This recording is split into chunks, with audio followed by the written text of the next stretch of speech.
പ്രവാസ ലോകത്തെ വാർത്തകളും വിശേഷങ്ങളും അതുപോലെ മാറി മാറി വരുന്ന നിയമങ്ങളും നേരത്തെ അറിയാൻ ഈ ചാനൽ സബ്സ്ക്രൈബ് ചെയ്യൂ. അടുത്തുള്ള ബെല്ലൈക്കൺ എനേബിൾ ചെയ്യാൻ മറക്കേണ്ട. നമസ്കാരം. ഒമാൻ വാർത്തകളിലേക്ക് സ്വാഗതം. ഇന്ന് ഫെബ്രുവരി 27. പ്രധാന വാർത്തകൾ. Risala study circle Oman national തർത്തീലിന്റെ ഗ്രാൻഡ് ഫിനാലെ മസ്കത്തിൽ നടക്കും. മാർച്ച് 28 അരങ്ങേറുന്ന പരിപാടിയിൽ രാജ്യത്തെ 11 സോണുകളിൽ നിന്നുള്ള മത്സരാർത്ഥികൾ പങ്കെടുക്കുമെന്ന് ഭാരവാഹികൾ വാർത്താസമ്മേളനത്തിൽ അറിയിച്ചു. പ്രവാസി വിദ്യാർത്ഥി യുവജനങ്ങൾക്ക് ഖുർആൻ പഠനത്തിനും പാരായണത്തിനും അവസരമൊരുക്കുകയും പവിത്ര ഗ്രന്ഥത്തിന്റെ ദാർശനിക സൗന്ദര്യം പകർന്നു നൽകുവാനുമാണ് തർത്തീൽ ലക്ഷ്യം വെക്കുന്നത്. തർത്തീലിന്റെ ഭാഗമായി ഖുർആനിക് എക്സ്പോ, ഉറുദി, തഹ്സീൻ എന്നിവയും നടക്കും. ഒമാൻ തൊഴിൽ താമസ നിയമങ്ങൾ ലംഘിച്ചതിനും മനുഷ്യക്കടത്ത് നടത്തിയതിനും വിദേശികളെ റോയൽ ഒമാൻ പോലീസ് അറസ്റ്റ് ചെയ്തു. ഏഷ്യൻ രാജ്യക്കാരായ 19 പേരെയാണ് പിടികൂടിയത്. Directorate general of enquiries and criminal ഇൻവെസ്റ്റിഗേഷനും സീബിലെ സ്പെഷ്യൽ ടാസ്ക് ഫോഴ്സ് യൂണിറ്റും ചേർന്ന് നടത്തിയ പരിശോധനയിലാണ് 2 സംഘങ്ങൾ അറസ്റ്റിലായത്.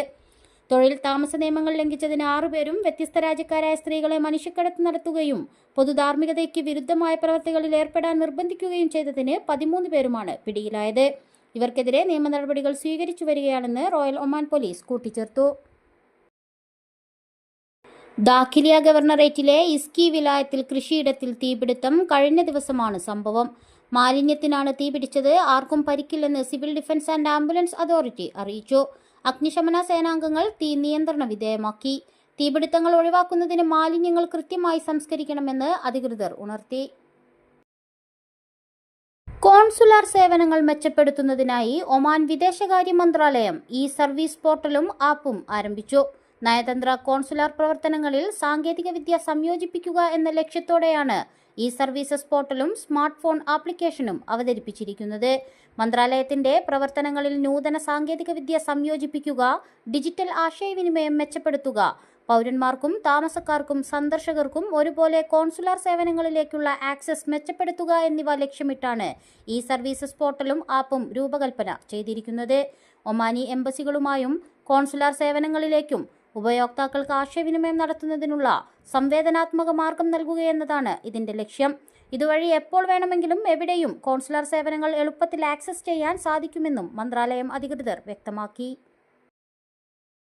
ദോഫാർ ഗവർണറേറ്റിലെ ഷാലിം അൽ ഹലാനിയത്ത് ദ്വീപിൽ 12 അറേബ്യൻ ഗസലുകളെ വിട്ടയച്ച് പരിസ്ഥിതി അതോറിറ്റി. ദോഫാർ ഗവർണറേറ്റിലെ പരിസ്ഥിതി ഡയറക്ടറേറ്റ് ജനറലാണ് അറേബ്യൻ ഗസലുകളെ സ്വാഭാവിക പരിസ്ഥിതിയിലേക്ക് തിരിച്ചുവിട്ടത്. പരിസ്ഥിതി പ്രകൃതി വിഭവങ്ങൾ സംരക്ഷിക്കുന്നതിനും വന്യജീവികളെ അവയുടെ പ്രാഥമിക ആവാസ വ്യവസ്ഥകളിൽ വളർത്തുന്നതിനും സംഭാവന നൽകുന്ന അതോറിറ്റിയുടെ പരിസ്ഥിതി സംരംഭങ്ങളുടെയും പരിപാടികളുടെയും ഭാഗമാണ് അറേബ്യൻ ഗസൽ വളർത്തൽ പദ്ധതി. അൽ ഹലാനിയാത്ത് ഐലൻഡ്സ് വിലായത്ത് പ്രദേശത്തെ സസ്യയിനങ്ങളെയും ജലസ്രോതസ്സുകളെയും കുറിച്ച് സർവേ നടത്തിയിട്ടുണ്ടെന്ന് അൽ ഹലാനിയത്ത് ഐലൻഡ് വിലായത്തിലെ അറേബ്യൻ ഗസൽ ഡൊമസ്റ്റിക്കേഷൻ ടീമിന്റെ തലവൻ പറഞ്ഞു. ഇതിനുശേഷം അൽവുസ്ത ഗവർണറേറ്റിലെ അറേബ്യൻ ഒറിക്സ് റിസർവിൽ നിന്ന് മിർബാത്ത് വിലായത്തിലെ വന്യജീവി പ്രജനന കേന്ദ്രങ്ങളിലേക്ക് ഗസലുകളെ മാറ്റിയിരുന്നു. ഒമാൻ തീരത്ത് അപൂർവ അറേബ്യൻ കടൽ കൂനൻ തിമിംഗലം ചത്ത് കരയ്ക്കടിഞ്ഞു. അൽവുസ്ത ഗവർണറേറ്റിലെ അൽ ജാസിർ തീരത്ത് കഴിഞ്ഞ ദിവസമാണ് തിമിംഗലം ചത്ത നിലയിൽ കാണപ്പെട്ടത്. വാലി ഓഫീസ്, റോയൽ ഒമാൻ പോലീസ്, കാർഷിക മത്സ്യബന്ധന ജലവിഭവ മന്ത്രാലയം എന്നിവയുൾപ്പെടെ വിവിധ അധികാരികൾ ഏകോപിപ്പിച്ച തുടർ നടപടികൾ കൈക്കൊണ്ടു. തിമിംഗലത്തിന്റെ മരണകാരണം കണ്ടെത്താനായി ശാസ്ത്രപരവും ശാസ്ത്രീയവുമായ രീതിയിൽ സ്ഥിതിഗതികൾ കൈകാര്യം ചെയ്യുന്നുണ്ടെന്ന് പരിസ്ഥിതി അതോറിറ്റി അറിയിച്ചു. പ്രദേശത്തിന്റെ വെല്ലുവിളി നിറഞ്ഞ ഭൂപ്രകൃതി കാരണം പ്രക്രിയ ഫലപ്രദമായി നടക്കുന്നുണ്ടെന്ന് ഉറപ്പാക്കാൻ ഫ്യൂച്ചർ സീസ് കമ്പനിയുടെ സഹായത്തോടെ അവശ്യ ഡാറ്റയും സാമ്പിളുകളും ശേഖരിച്ചു വരികയാണെന്നും അധികൃതർ അറിയിച്ചു.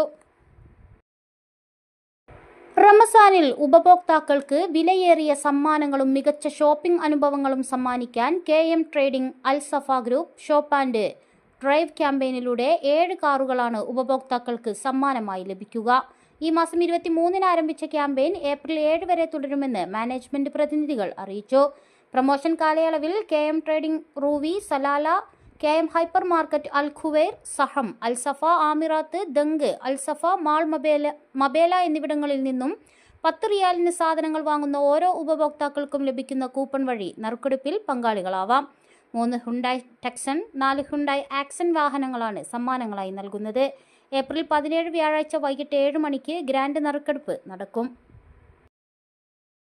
ഒമാൻ മലപ്പുറം ജില്ലാ കൂട്ടായ്മയുടെ ആദ്യ രക്തദാന ക്യാമ്പ് നാളെ രാവിലെ 8 മണി മുതൽ ഉച്ചയ്ക്ക് 1 മണി വരെ ബൗഷർ ബ്ലഡ് ബാങ്കിൽ നടക്കും. റമസാൻ വ്രതാരംഭം തുടങ്ങുന്നതിന് മുമ്പ് രക്തദാന ദൗർലഭ്യം കുറയ്ക്കുക എന്ന ഉദ്ദേശത്തോടെയാണ് കൂട്ടായ്മ ക്യാമ്പ് സംഘടിപ്പിക്കുന്നത്.